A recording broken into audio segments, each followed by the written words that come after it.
में कहा है, मैं भी मीडिया के सामने कहता हूं कि आदरणीय असम के जो मुख्यमंत्री हैं, हमारी झारखंड की मिट्टी में वो मेहमान के रूप में आए हैं, आपका स्वागत करते हैं। और चूंकि झारखंड के लोग चाय पे इंटरेस्ट नहीं लेते हैं, हम आपको माड़ भात के लिए निमंत्रण देते हैं, स्वीकार। ये देश, ये प्रदेश नहीं मेरा, ये राज्य नहीं मेरा, इस राज्य की कल्पना वीरों ने नहीं की थी। इस राज्य के लिए निर्मल महतो ने कलेजे में गोली नहीं खाई थी। इस राज्य के लिए बिरसा भगवान ने खून की उल्टियां नहीं की थी। इस राज्य के लिए जयपाल सिंह मुंडा और विनोद बिहारी महतो ने, शेख भिखारी ने संघर्ष नहीं किया। अगर मैं गलत हूं तो टोकिएगा, अगर मैं गलत व्याख्या कर रहा हूं तो टोकिएगा। इतना समय लेके आपको कादो कीचड़ में खड़ा करके मुझे गलत कहने का अधिकार नहीं है। मुझे टोकिएगा अगर मैं गलत हूं।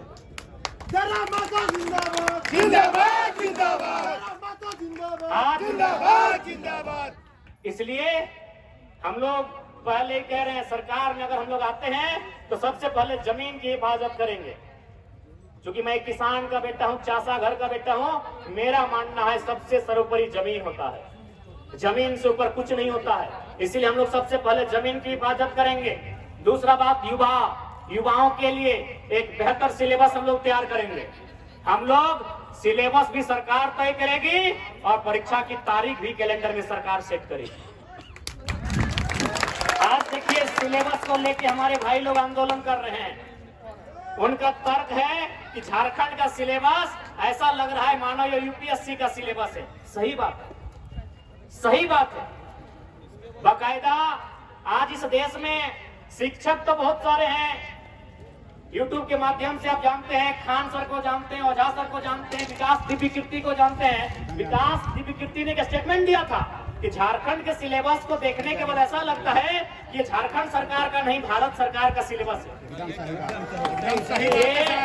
ठीक है, हम लोग अभी बच्चे हैं, हम लोग नौसिखी हैं, लेकिन ये स्टेटमेंट इस भारत देश के एक सम्मानित व्यक्ति का है, डॉक्टर विकास दिव्यकीर्ति, जिन्होंने 23 साल की उम्र में आईएएस की परीक्षा को क्रैक किया था, कि झारखंड का सिलेबस लगता है यूपीएससी का सिलेबस हो।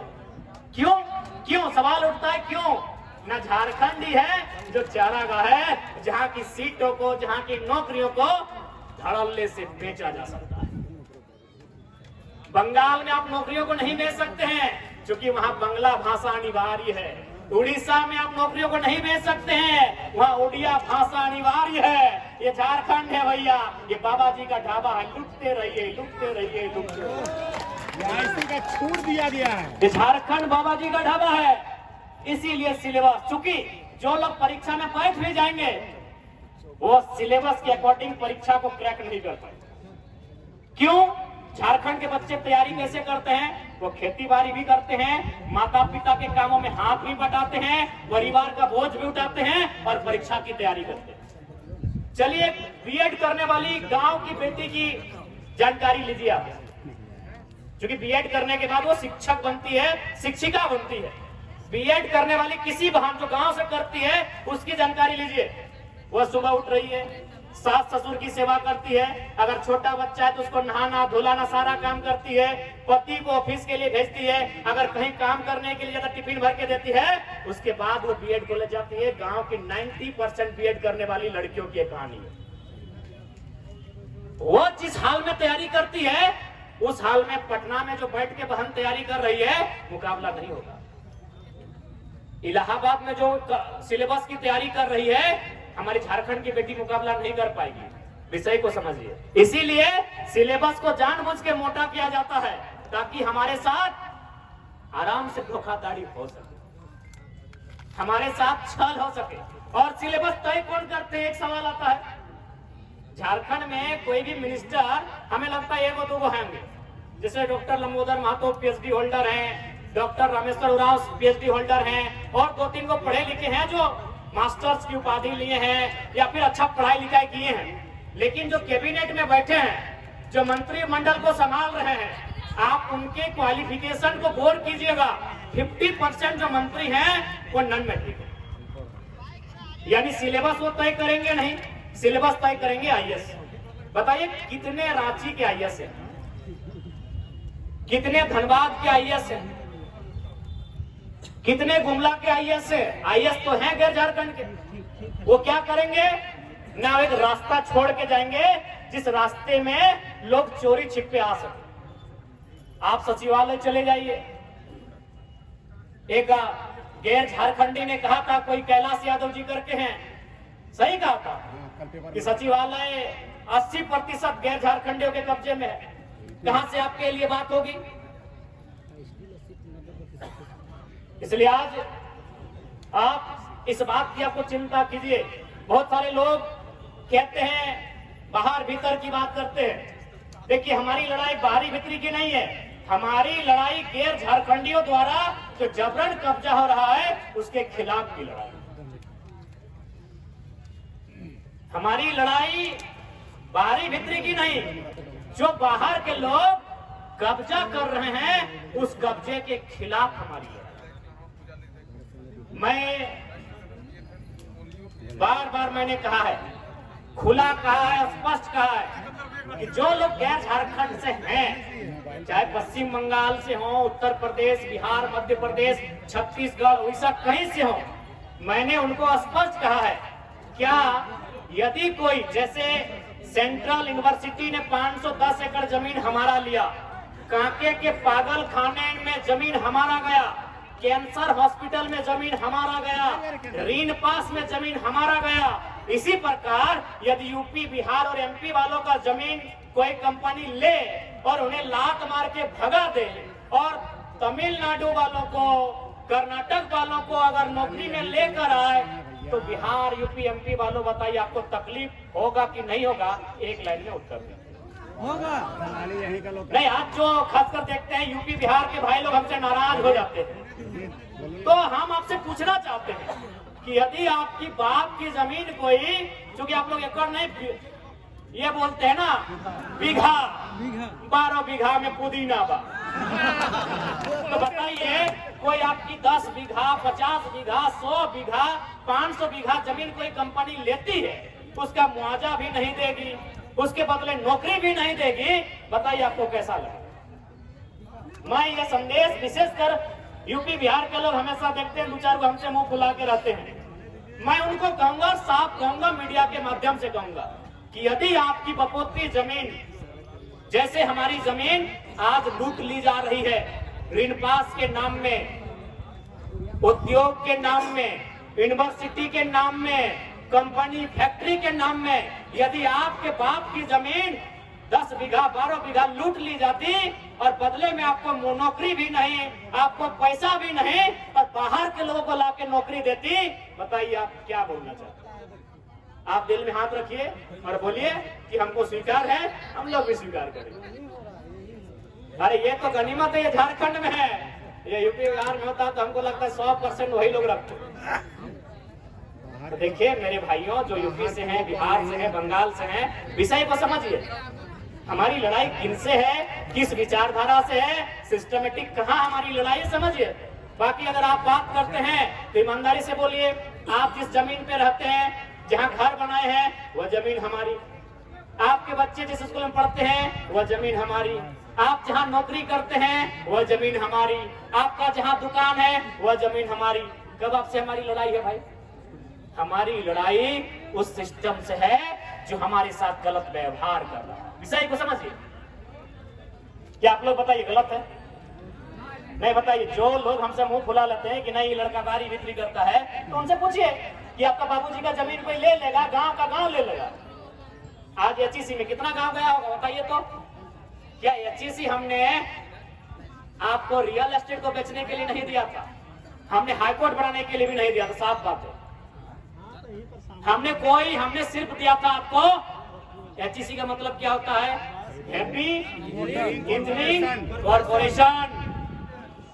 यानी हमने जिस काम के लिए दिया था वो काम कीजिए, बाकी जो काम करना है, बहुत सारा जमीन पड़ा है, सरकार जमीन खरीदिए, मुआवजा दीजिए और कीजिए। क्यों दिया था एचईसी बताइए? एक दो नहीं, हमको लगता है 1 दर्जन गांव भी स्थापित हुए होंगे। मंत्री का आवास बन रहा है 6 करोड़ में। धुरवा डैम, गेतल सुद का डैम, पतरातू का डैम, कांके का डैम, जे जमीनवा में गजाड़ हल वो जमीनवा के हमनी के दादा परदादा ओकर परदादा अपन पसीनवा अपन हड़वा मसवा गलाय के ओकरा काट के कोड़ के खेत बनवल हलै, ओकरा बारी बनवल हलै, ओकरा टाड़ बनवल हलै कि नहीं। आज तू नया जमीन नहीं बना सकले, तू खरीद सकले, लेकिन नया जमीन नहीं बना सकले। इसलिए हम एक आग्रह पहले करबो, एक आग्रह राजधानी के जितना भी राउर मन है तोहिन मन से हमारे एक विनती रहता है, राजधानी खासकर राजधानी के लोग से, राजधानी के जितना जन है तोहिन मन से हमारे एक विनती रहता है कि देखा आने वाला दिन एक चीज याद रखिया, गरीब से गरीब कहे न भेजिया, पैसा कौड़ी कहे न घटे लगे, लेकिन जमीन ना बेचिया। अगर जमीन बेच जीवा तो सारा परिवार खत्म हो जाए।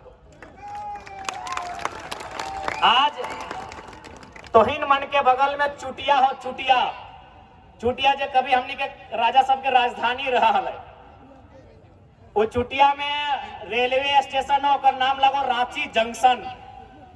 उस स्टेशन में तोहिन मन जा और जाए के देखा, जैसी तोहिन मन गाड़ी से उतरवा तो देखिया कभी दाएं बाएं एकदम ट्रेनवा के पटरिया सट के एकदम 10 बित्ता दूरी में 2-4 गो परिवार तोरा मिलतो जो तिरपाल लगवल है, चारों तरफ गंदगी फैलल है, चारों तरफ कचरा फैलल है, लेकिन बहुत सारा परिवार हो तोरा देखे मिलतो। अच्छा एक बात बताओ, परिवार जे आज कोई ओकरा बंजारा बोलल जाए, कोई ओकरा गुलगुलिया बोला है, हालांकि हम माफी चाहिए बहुत खराब शब्द है, लेकिन जब बोला है समाज में हटम बोला है, गुलगुलिया कोई बोला है।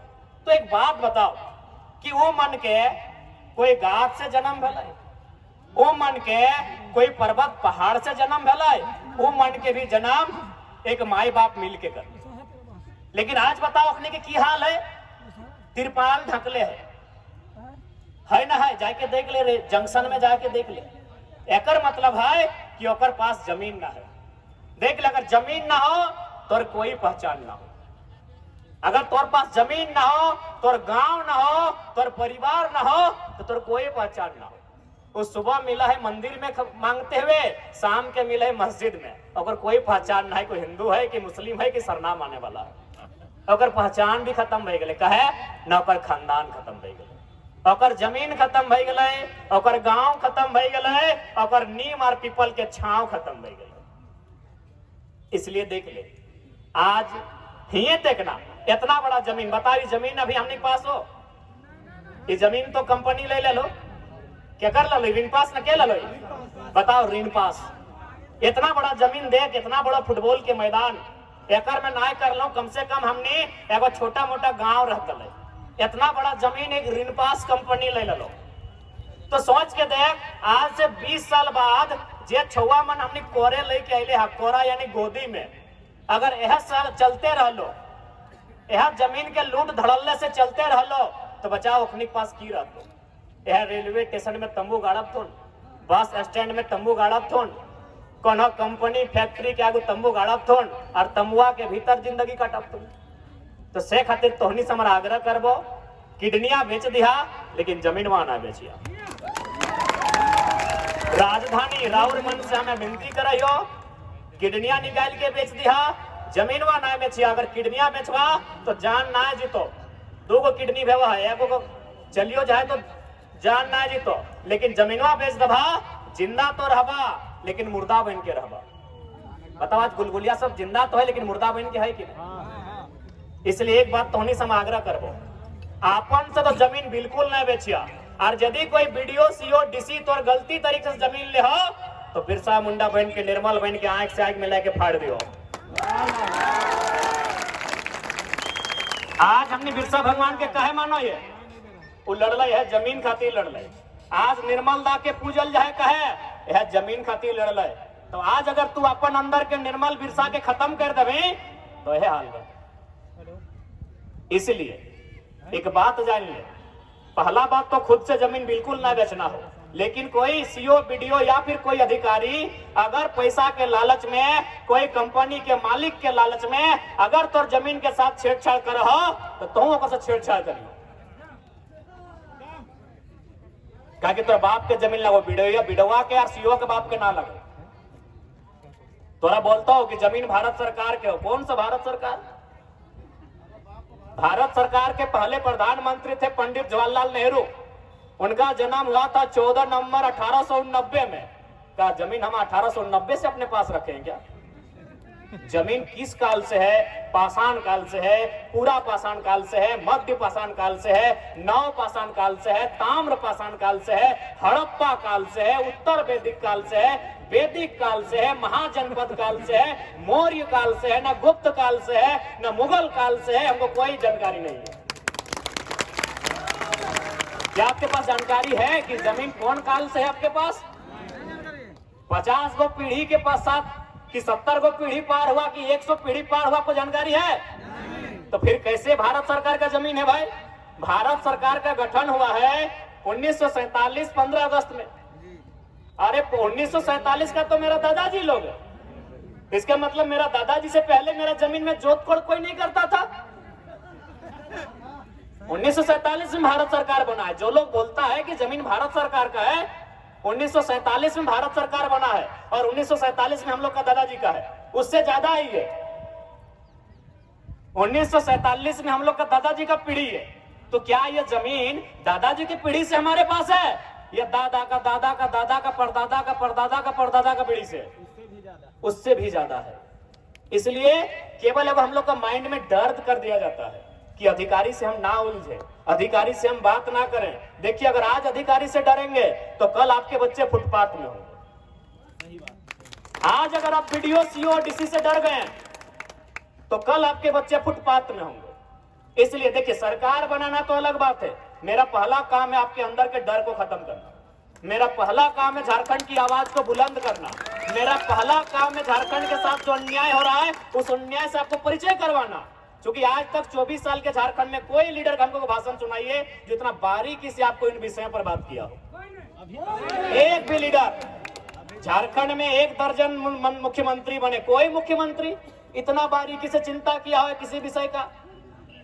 तो इसलिए हम लोग मंत्री बने, विधायक बने, सांसद बने, सरकार बने, वो अलग बात है।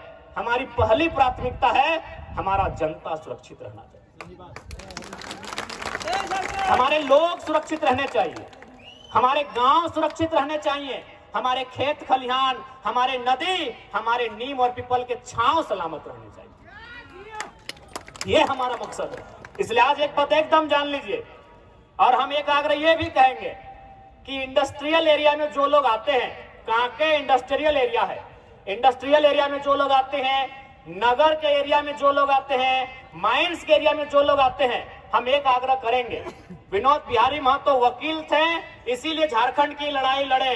सरदार पटेल, महात्मा गांधी, जवाहरलाल नेहरू, तमाम लोग वकील थे, इसीलिए भारत की लड़ाई लड़े। इसलिए मैं आग्रह करूंगा, जैसे हम लोग का एक व्यवस्था होता है, खाप की व्यवस्था होती है, परगनेत की व्यवस्था होती है, मांझी हड़ाम, महतो हड़ाम की व्यवस्था होती है, हर एक व्यवस्था में 2-4 गो वकील का पढ़ाई जरूर कीजिएगा, नहीं तो इस जमीन लूटने से कोई नहीं बचाएगा। 2-4 गो वकील का पढ़ाई जरूर कीजिएगा, बढ़िया वकील। 2-4 गो वकील का पढ़ाई कीजिएगा और 2-4 गो तीर, धनुष, टांगा, फरसा, कुल्हाड़ी चलाने का भी प्रैक्टिस जरूर कीजिएगा। 2-4 गो कलम से वकील बनिएगा, काला कोट पहन के, और 2-4 गो काला फेटा बन के थोड़ा रंगदार भी बनिएगा। साफ शब्द में सुन लीजिए। ठीक है, हम लोग बोलते हैं, हम लोग सबसे पहले घर का बात आता है तो हम लोग चाहते हैं कि हमारे घर के बच्चे संस्कारी हो, हमारे घर के बच्चे आज्ञाकारी हो, हमारे घर के बच्चे बड़ों का आज्ञा मानने वाले हो, हमारे घर के बच्चे लोगों का मान सम्मान करने वाले हो। ठीक है, लेकिन याद रखिएगा, घर में एक बेटा को साड़ जरूर बनाइएगा, नहीं तो आपका खेत, घर में एक बेटा को कम से कम साड़ जरूर बनाइएगा, नहीं तो आपका खेत चोर गरु चर के चला जाएगा। चरिए रहा है ना? चरिए रहा है कि नहीं? चोर गोरु समझ रहे ना? हाँ, चोर गोरु। इसलिए एकदम आग्रह करेंगे कि एगो बेटा भरे, एगो को वकील बनाइए, डॉक्टर बनाइए, इंजीनियर बनाइए, जो बनाना है आपकी मर्जी। लेकिन ये कहेंगे झारखंड के परिप्रेक्ष्य में कि एगो बेटा को साढ़ जरूर बनाइएगा, नहीं तो कि चोर बैल लोग चोर के चला जाएगा फसल को, चला ही गया। फसल का मतलब नौकरी से है, फसल का मतलब आपका अधिकार से है, फसल का मतलब आपकी कमाई से है। आपकी कमाई को लूट के ले गए कि नहीं, ले गए कि नहीं? पीजीटी के टीचर कहाँ के लोग? गैर झारखंड के लोग। डॉक्टर कहाँ के लोग? गैर झारखंड के लोग। पब्लिक प्रोसिक्यूटर कहाँ के लोग? गैर झारखंड के लोग।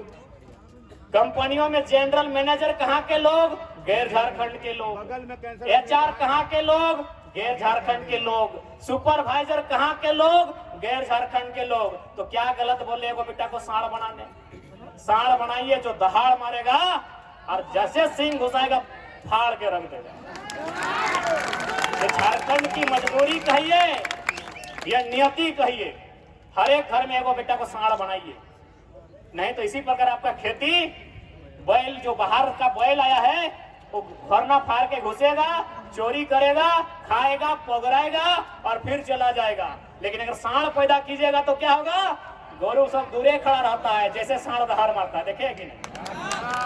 साढ़ अगर दहाड़ मारता है ना तो बैल लोग, ये बरद लोग पीछे ही रहता है कि साढ़ दहाड़ मार रहा है। ये झारखंड की मजबूरी कहिए या नियति कहिए, आज हर एक परिवार से, खासकर जो लोग माइंस के एरिया में रहते हैं, जो लोग इंडस्ट्री के एरिया में रहते हैं और जो लोग शहर के बगल में रहते हैं, क्यों नहीं? इनकी नजर आपके खेत में है। खेत मतलब आपकी जमीन में है ना। पूजा सिंगल बड़का हॉस्पिटल बनाया ना, अपना ससुर का जमीन में बनाई थी, भोईहरी जमीन। भोईहरी यानी उराव लोग का व्यवस्था, जो कभी बिकता नहीं है। भोईहरी बिकता ही नहीं है, उराव का व्यवस्था को भोईहरी बोलते हैं शायद। उसमें बड़ा बिल्डिंग खड़ा हो गया। भोईहरी जमीन खरीद ली पूजा सिंघल, आपका सिस्टम को उखाड़ नहीं पाया, कुछ नहीं उखाड़ पाया। उखाड़ना है तो साढ़ बनना होगा, उखाड़ना है तो साढ़ बनना होगा। मेरा इशारा आप समझते हैं? सबको कमीशन मिलता है दादा, सबको कमीशन मिलता है, सही बोले। कमीशन मिलता है। हम कल एक झारखंड मुक्ति मोर्चा के एक बड़े लीडर से बैठे थे, वो बार एक बात बताएं कि रांची से जो क्या नाम है चंपा जी के जो लेटर को लिखे हैं, वो बराबर सिंह जी है। इसी लोग को फोन घुमाते हैं और बोलते हैं कि रांची नहीं आ रहे आप, सप्ताह में एक दिन रांची आइए। इसका मतलब है कि आप अपना जिला में जो कमाई कर रहे हैं रांची में आके हिसाब लेखा जोखा का हिसाब दीजिए। हाँ। इसलिए देखिए आज सब एक ही में घिरा हुआ है। एक नया लड़का है, इस उम्र में हम लोग को अपना कैरियर का चिंता करना चाहिए था, लेकिन आज हम लोग राज की चिंता में निकले हैं और इस राज की चिंता में हम लोग अपने आप को तो चिता बना लिए हैं। विश्वास कीजिए, हमें एक 29 साल का युवा लड़का, मुझे अपने कैरियर की चिंता होनी चाहिए थी, लेकिन मैं राज की चिंता में निकला हूं और उस चिंता में चिंतित होके मैंने खुद को चिता बना लिया है। एक दर्जन से ज्यादा बीमारियों को मैंने पाल के रखा है। हमार गला में भी अंदर से इन्फेक्शन है, डॉक्टर बार बार बोला है कि ज्यादा मत बोलिएगा, दिक्कत होगा। हमारा लंग्स में भी प्रॉब्लम हुआ है, इतना सा बारीकी प्रॉब्लम, एक नेगेटिव चार्ज मेरा लंग्स में भी हुआ है, आंख में भी मेरा रेड अलर्ट है, दांत तो 2 उखाड़ना पड़ा हमको। यानी 2 साल पहले हमको कोई बीमारी नहीं था, आज 12-13 को बीमारी लेके बैठे हैं। कारण झारखंड की लोगों की चिंता। अगर हम लोगों को खुद की चिंता होती तो आपको भी इतना अनुभव हो गया है कि असम के मुख्यमंत्री हमारे साथ चाय पीना चाहते हैं तो समझ लीजिए हम लोग का चर्चा कहां कहां होता है। तो आप लोग अनुमान लगा लीजिए, अगर जयराम कुमार महतो को अगर खुद की चिंता होती तो झारखंड ही नहीं, असम के मुख्यमंत्री हमसे बैठना चाहते हैं, मिलना चाहते हैं। तो सोच लीजिए आपके आशीर्वाद से हमारी चर्चा कहां कहां होता है। हमें अपनी चिंता नहीं है। तो चलिए, अगर असम के मुख्यमंत्री की बात आई है, उन्होंने मीडिया के सामने कहा है, मैं भी मीडिया के सामने कहता हूं कि आदरणीय असम के जो मुख्यमंत्री हैं, हमारी झारखंड की मिट्टी में वो मेहमान के रूप में आए हैं, आपका स्वागत करते हैं। और चूंकि झारखंड के लोग चाय पे इंटरेस्ट नहीं लेते हैं, हम आपको माड़ भात के लिए निमंत्रण देते हैं। और साथ ही असम के माननीय मुख्यमंत्री को, श्रद्धेय मुख्यमंत्री को यह भी संदेश देंगे कि हम आपके साथ रेड स्टार, ब्लू स्टार में बैठ के मार भात नहीं खाएंगे, क्योंकि झारखंड का राड़ बेटा है। आप झुमरा या पारसनाथ की तलहटी में आइए, आपके निमंत्रण को स्वीकार करते हैं। मैं मीडिया बंधुओं के माध्यम से आसाम के माननीय मुख्यमंत्री जो हमारी सरजमी में एक मेहमान बन के आए हैं, मीडिया में उन्होंने चाय के लिए खुला आमंत्रण मुझे दिया था। मैं उनके आमंत्रण को, मैं उनके न्योता को स्वीकार करता हूं। बस थोड़ा सा फेर बदल करना चाहता हूं कि मैं ब्लू स्टार, रेड स्टार में उनके साथ नहीं बैठूंगा। मैं उनके साथ झुमरा और पारसनाथ की तलहटी में किसी पेड़ के नीचे, किसी चट्टान के ऊपर बैठकर माड़ भात के लिए मैं उन्हें निमंत्रण देता हूं, न्योता देता हूं। मुख्यमंत्री साहब आए और निमंत्रण को स्वीकार करें। तो आप इतना जान लीजिए, नहीं पहाड़ी मंदिर चूंकि रांची शहर हो गया है और गांव का बेटा को थोड़ा जंगल अच्छा लगता है, इसीलिए उनको जंगल बुला रहे हैं। हाँ, उनको पारसनाथ झारखंड की धरोहर है, मैं उनको वहां आमंत्रित करता हूं, वहां आए। बिल्कुल उनके साथ बैठ के हम लोग गर्व से माड़ भात खाना पसंद करेंगे, वहां आए। उनको हम न्योता देते हैं और उनके न्योतों को स्वीकार करते हैं। तो इसलिए जितने भी हमारे भाई, हमारे चाचा, हमारे अभिभावक जो भी आए हैं, हमारी दीदीगण, हमारी मासीगण, हमारी जितने भी महिला शक्ति भी आई है, मैं उनसे यही आग्रह करूंगा कि आज आप चिंता कीजिए, आप अपने पूर्वजों के इतिहास को समझिए। आप अंग्रेजों के काल से जो आंदोलन हुए हैं, उन आंदोलन को समझिए। उसके बाद झारखंड अलग करने के लिए जो आंदोलन हुआ, पहला फेज जयपाल सिंह मुंडा, कार्तिक उरांव, एनी हरो, दूसरा फेज विनोद बिहारी महतो, शिबू सोरेन, एके राय, निर्मल महतो। उस आंदोलन को समझिए, उस विषय को समझिए और आज अपने बच्चों को भी बताइए। नहीं तो एक दौर ऐसा आएगा, आज रांची देखिए, रांची देखते ही आपको तकलीफ होता है कि तमाम इमारतें गैर झारखंडियों की और झाड़ू पोछा लगाने वाले झारखंडी। यदि आप अपने हालात से परिचय नहीं हो पाते हैं, यदि आप विषय वस्तु से परिचय नहीं हो पाते हैं, तो 20 साल के बाद आप भी होंगे, हम भी होंगे, तमाम लोग होंगे, लेकिन ये जो दृश्य देख रहे हैं, यह दृश्य नहीं होगा।